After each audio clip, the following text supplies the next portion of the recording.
Hi, today we will be solving string 1 hasbad. Given a string, return true if bad appears starting at index 0 or 1 in the string, such as with bad xxx or xbad xx, but not xxbad xx.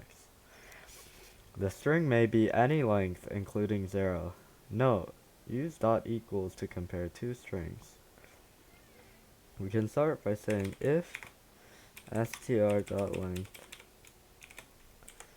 is less than 3, return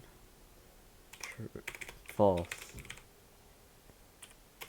Else, if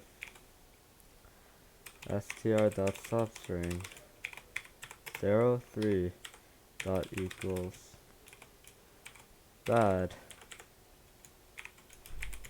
return true.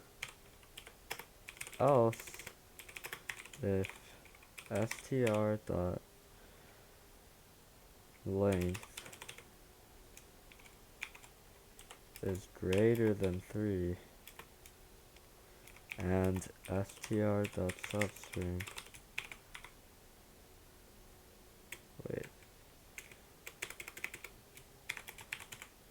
if str dot substring 14 dot equals bad, return true.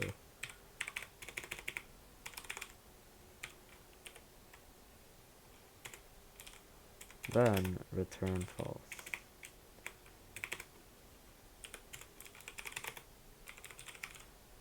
And it should work.